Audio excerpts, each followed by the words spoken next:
Tere tulemast, Ketlin, ja oled sa jõudnud jälgida ka viimased ettekandeid ja on sinu poolt äkki tehtud või tegemisel selline mõtteline kokkuvõtte eelöeldu põhjal?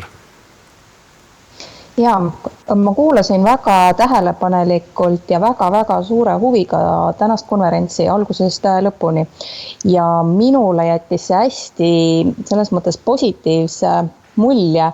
Miks? Seetõttu, et need esinejad oma ettekannetega ja küsimused, mis neile esitati auditooriumi poolt teemal kliima ja vesi, on andnud sellise signaali või jättis mulle väga selge tunnetus, et see teema on meile väga oluline ja väga tähtis, sest see puudutab meid kõiki. Teadupärast on vesi alus elule. Ilma veeta elu ei oleks tekkinud. Aga mul on tunne, et üha enam me tajume seda, et kui me räägime kliimamuutusest, et me ei räägi ainult kasvuhoonegaaside heite vähendamisest või üleujutuse riskiga toimetulekuga, vaid me oleme hakanud ka rohkem teisi kaasuvaid mõjusid tähele panema või sünergiaid, mis see meile kaasa toob. Räägime siis põudadest või räägime siis liigniisketest aladest pikema perioodi jooksul, kui me oleme tavaliselt harjunud nägema. Näiteks Soomaa näide, millest Jaana pikalt ja laialt siin rääkis. Et kui me vaatame nüüd näiteks, kuidas need põuad mõjutavad Eesti enda eluolu, meie inimesi, väga tavaline, ütleme, et mul on kaev, kust ma saan igapäevaselt oma pesu- ja joogivett, kui on ikkagi põuaaeg, põhjavee tase langeb, mul lihtsalt ei ole eluks vajalik vahendeid, ressursse, kuidas toime tulla ise oma pere toita. Või vastupidi, kui on liigniiske, ei ole võimalik näiteks võib-olla põllumeestel saaki koristada, vili ikaldub, saak ikaldub või raske või metsatööstus on selliste valikute ees, et kas jätta nüüd mingid tegevused tegemata või kuidas majanduslikult sellega kõige otstarbekamalt toime tulla, et kindlasti on kliimamuutuste sõnapaari taga sõnad väljakutse ja võimalused. Küsimus on lihtsalt selles, kas ja kuidas meie seda ise näeme. Kindlasti on seal takistusi, see on raske teema, millega me peame toime tulema, küll aga teisest küljest loob see meile just võimalused uuteks, innovaatilisteks ja edasiviivateks lahendusteks, kuidas tekkinud olukorras püsima jääda, see enda kasuks toimima panna ja selle pealt siis edasi minna jätkusuutlikumalt. Et kindlasti see sama tendents on täheldatav mitte ainult ka enam Eesti tasandil, vaid ka rahvusvahelisel tasandil, et kui me räägime näiteks rahvusvahelistest kokkulepetest, et ei proovita vaadata enam niivõrd ühe teema keskselt, vaid ka seda, kuidas ta mõnda teist teemat mõjutab. Näiteks kui me räägime kõrbestumisest või räägime bioloogilisest mitmekesisusest ja kliimamuutustest, et ka need suuremad rahvusvahelised kokkulepped vaatavad vastastik mõjusid ja proovitakse üha enam koostööd teha sellisena, et need sünergiad oleksid erinevatesse valdkondadesse võimalikult positiivsed. Alati ei ole see väga lihtne väljakutse, kuid raskused on selleks, et neid ületada. Kas see muutus nüüd on alati kõigile positiivne? Natukene ma seda aspekti peegeldasin või siis ka negatiivne, samamoodi see sõltub alati meist endist. Et kui Taimar täna avasõnades mainis seda, et mõtet, et ära tee teistele seda, mida sa ei taha, et sulle tehakse, siis tegelikult keskkonna mõttes, kui me mõistame, millised on meie tegude tagajärjed, siis oskame ka nendega paremini ise toime tulla ja neid võib-olla minimaliseerida.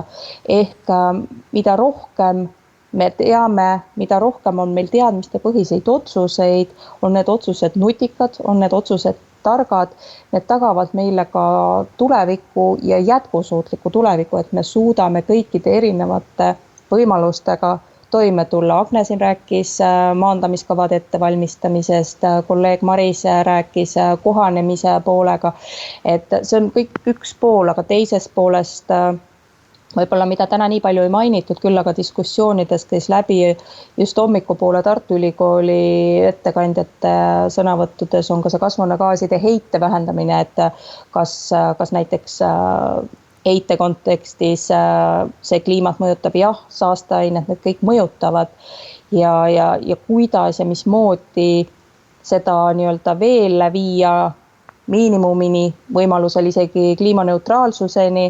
See on ka väljakutse, millega Keskkonnaministeerium üheskoos teiste ministeeriumitega tegeleb.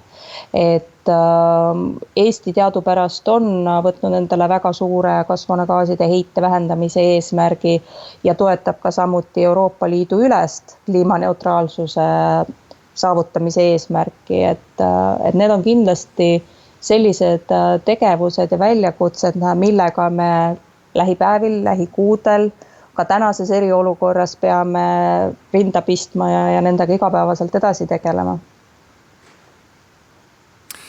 On laekunud ka päris mitmeid küsimusi, mis on mõned väga globaalsed, mõned riigi tasemel. Vaatame, kuidas nendele vastused leida ühiskoos. On küsitud, kas Eestil on üldse mõtet kliimaneutraalsuse suunas liikuda? Äkki peaks alustama peamistest globaalsematest saastajatest ja riikidest.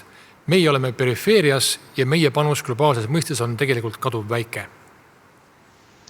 Väga hea küsimus. Ma olen hästi palju seda küsimust saanud.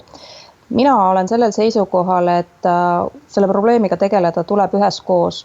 Kindlasti on võtmeroll nendel suurtel riikidel, suurtel saastajatel, et see väide või lause, et Eesti kasvuhoonegaaside heide globaalsel tasandil on väike, vastab tõele, aga kui me vaatame nii-öelda mündi teist poolt, kui suur on meie nii-öelda reiting siis selles osas, kui süsinikumahukad me oleme, siis me oleme ikkagi suhteliselt seal maailma tipus 10-15 piirimail, et siin tuleb vaadata kõiki aspekte, nii kogust inimese kohta, süsiniku intensiivsust ja üheskoos tegutsedes ka iga väikese indiviidi, iga väikese riigi, iga väikese regiooni roll on koostöö mõttes ülioluline, et meil ei ole mõistlik tegutseda nii-öelda silotornides, kui me ei arvesta enda tegu ja tegevuste mõjusid, on nad siis kõrval väikesed naabrid või kõrval suured naabrid, et üheskoos tuleb seda teemat edasi viia ja globaalsel tasandil. Ma eeldan, et siin on nüüd silmas peetud võib-olla Ameerika Ühendriikide väljaastumist Pariisi leppest, võib-olla Hiina, Austraalia tegevusi. Et jah, kahetsusväärselt Ameerika Ühendriigid on selle otsust teinud, et nemad soovivad sealt välja astuda sellest leppest riiklikul tasandil, kuid kui me vaatame natuke Ameerika Ühendriikide riigi sisse, mis toimub osariikide tasandil, ettevõtete tasandil, siis ma julgeksin küll väita, et see poliitika on seal väga tugevasti seda suunda, et panustatakse tõsiselt kasvuhoonegaaside heite vähendamisse nii tööstuse kui erasektori ja osariikide tasandil. Ja, et kui parafraseerida ühe teise ministeeriumi haldusalas olevat kampaaniat, siis iga okas loeb, ehk siis kõigi panus tegelikult loeb. Järgmine küsimus. Missugused on põhilised suured küsimused spetsiifiliselt Eestis kliimamuutuste levendamisel ja muutustega kohanemisel? No leevendamise poole pealt ehk siis kasvuhoonegaaside heite vähendamiselt on kindlasti suureks väljakutseks meie energeetikasektor ja selle ümberkujundamine võimalikult vähese süsiniku intensiivsusega sektoriks. Ehk teisisõnu me räägime põlevkivi energeetika kasutamise vähenemisest või vähendamisest. Või kui me vaatame nüüd, mis on toimunud eelmisel aastal ehk aastal 2019, siis meie üks suurimaid kasvuhoonegaaside heite tekitajaid Eesti Energia on väitnud, et nende heide on oluliselt langenud. Neid andmeid me saame õige pea nii-öelda valideerida ja kinnitada. Ja suureks võib-olla väljakutseks on seesama, et kuidas, mismoodi me õpime sellest olukorrast, kus me täna oleme, kus meil on energeetika põhimõtteliselt olnud aastakümneid üles ehitatud ühele energeetilisele ressursile, et kuidas me mitmekesistame oma energeetilist portfelli, kuidas me tagame varustuskindluse riigis sellega, kuidas me nii-öelda mõistame neid riske ja kuidas me suudame neid hajutada tulevikus sellisena, et need oleks võimalikult väiksed. Kohanemise poole pealt ehk siis täna ei ole enam küsimus, kas kliima muutub ja kas meil on olustikud muutunud, vaid vastus on, et kui palju ta on juba muutunud. Muutus on toimunud ja nüüd on igal ühel see hea moment vaadata natukene seda pilti, mille on ta jätnud enda tegevusega maha ja mida ta saaks tegelikult parendada. No väga lihtne näide, kas ma pean selle suvila endale 5 meetrit järvekaldast, jõekaldast või merekaldast ehitama või ma arvestan näiteks ka sellega, et ekstreemsed ilmastikuolud võivad meil sageneda. Kui ma olen näiteks planeerinud, et mul on see saunamajaka selle jõe või järve kaldal, et kui on ikkagi põuaperiood ja seal vett ei ole, et millist mõju see kõik nagu tegelikult omab ja kas ja mismoodi ma ise enda tervist ja enda vara saan sellega kõige paremini nii-öelda ennetavalt kaitsta, selle vastu kaitsta. Üks meie veebikonverentsi kuulaja on korranud üle oma küsimuse nüüd sulle selle suunates. Küsiks uuesti selle küsimuse teadlaste rollist kliimamuutustega kohanemisest.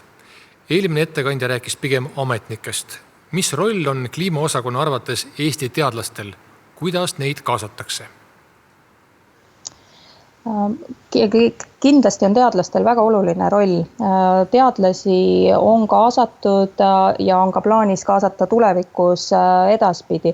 Kui nüüd silmas on peetud küsimuse all konkreetselt LIFE integreeritud projekti, siis nagu kolleeg Maris ka välja tõi, siis erinevate ülikoolidega koostöö käib, erinevad teemad või valdkonnad, mida tuleb selle projekti raames kaardistada või käsitleda, on koostöös erinevate nii-öelda asutuste, ülikoolidega kokkupanemisel, et nagu ka Maris mainis, see ei ole veel lõplik, et sügiseks on planeeritud kontseptsiooni esitada ja kui see saab heakskiidu, siis sealt edasi tervikprojektina. Et selles mõttes see ei ole projekt, mida me loome nüüd täiesti nullist. Tegemist on olemasoleva kliimamuutuste kohanemise arengukava rakendustegevuste paikapanemisega, et raamsuunad on meil olemas, millest me peame lähtuma ja nüüd me vaatame edasi olnud perioodist ehk 2017–2020 neid tegevusi, mis me tegime ja millised tegevused on näiteks täiendavalt vaja juurde lauale tuua, milliste tegevustega tuleb tegeleda jätkutegevustega. Et mina kindlasti näen väga olulist rolli teadlastel ja kindlasti neid ka nagu kaasatakse tegevustesse, et nemad on ikkagi teadlaste rollis ja teavad neid asju hästi. Nüüd oleme jõudnud selliste küsimuste sektsiooni, mida võib kategoriseerida, et huvitavad küsimused. Kas ja kui palju mõjutab inimese ökoloogilist jalajälgne taimne toitumine? Kindlasti tal on teatud mõju. Miks ma seda arvan, on see, et kui me kasutame loomset toitu nii-öelda rohkem, ehk sööme liha rohkem, mida on liha tootmiseks tarvis, on hästi palju erinevaid ressursse, on ta siis vesi, on ta siis toiduaineid, kindlasti tal on oma jalajälg olemas ja teadupärast on meie tänane ühiskond sellises faasis või etapis, kus me tegelikult ikkagi suuresti elame ületarbimise mentaliteedis, et kui me oleme natukenegi ratsionaalsemad ja mõtleme, kas meil ikka seda kõike on vaja, siis ka toidu koha pealt annab teatud jalajälje, ökoloogilise jalajälje vähendamisi teha. Et see ei ole nüüd selles mõttes üleskutse, et hakkame kõik veganiteks, on igaühe enda südame asi, küll aga kutsun üles mõistlikumale tarbimisele. Mitmed tänased ettekandjad on rõhutanud ja ka väitnud seda, et ülemaailmselt kliimakatastroofid sagenevad. Siis on küsimus, kas on ka Eestis kava reservfondi suurendada, et tulevikus oleks olemas ressursse, mille arvelt neid kliimakatastroofi kahjusid katta saaks? Eks ma arvan, et iga inimene tänases ühiskonnas on mõistnud, kui on nüüd jälginud ühiskonnas poliitilisi arutelusid ja debatte poliitikute tasandil, et viimasel aastal on kliimateema olnud üks põnevamaid või selliseid aktuaalsamaid teemasid, mis valitsuses on ka laual. Ja kindlasti on kliimatemaatika selline, mis ei jäta ka riigieelarve arutelusid, riigieelarve strateegia arutelusid nii-öelda tähelepanuta. et ma ei julge nüüd konkreetseid vastuseid, õigemini mul ei olegi konkreetseid vastuseid riigi reservide osas anda, aga ma julgen seda küll väita, et kliimatemaatika meie fiskaalpoliitikas on üha enam laual ja seda tendentsi me näeme ka Euroopa Liidu enda eelarve läbirääkimistel, kus teadupärast soovitakse, et vähemalt 25% kasutatavatest fondide rahadest Euroopa Liidu üleselt oleksid seotud või suunatud kliimatemaatikaga seotud tegevustest, on nad siis leevendamise valdkonna poolt ehk kasvuhoonegaaside heite vähendamine või siis kohanemise valdkond. Ja viimane küsimus, mis samuti ei ole nagu otseselt Keskkonnaministeeriumi või kliimavaldkonda alla kuuluv, aga ta on seotud sellegi poolest. Keegi on tundnud muret, kas ja milline on riigil plaan kliimapõgenike vastuvõtuks? Kas see on reaalsus, ilmselt uus reaalsus? Ja, see kindlasti on uus reaalsus ja kui me nüüd vaatame reaalselt, kust need põgenikud tulevad, nad tulevad nendest piirkondadest, regioonidest ja aladest, kus on probleemid ressursiga. Ehk need alad, mis on kas siis mingite sõjaliste konfliktide tõttu, kas ressursside ülekasutamise tõttu, looduskatastroofide tõttu või mis iganes põhjuste tõttu muutunud sellisteks maa-aladest, kus enam ei ole võimalik toitu toota. Loomulikult need inimmassid liiguvad järjest sinnapoole, kus seda on võimalik teha. Ja Eesti asub geograafiliselt sellisel territooriumil, sellisel alal, kus justkui tundub, et ressursse on palju ja kindlasti Eesti rändepoliitikat või migratsioonipoliitikat vaadatakse ka kliima pagulaste aspektist, et ma usun, et see aspekt või nüanss on laual, seda vaadatakse, kas ja milline see plaan selles valikus saab olema. Seda on minul tõesti väga raske kommenteerida, aga see on teema, mis on meil laual päris tugevalt. Suured tänud veel kord Ketlin Tenksile, Keskkonnaministeeriumi kliimaosakonna juhatajale, selle oma lõpupanuse eest ja küsimustele vastamise eest. Aitäh ja head tervist sulle!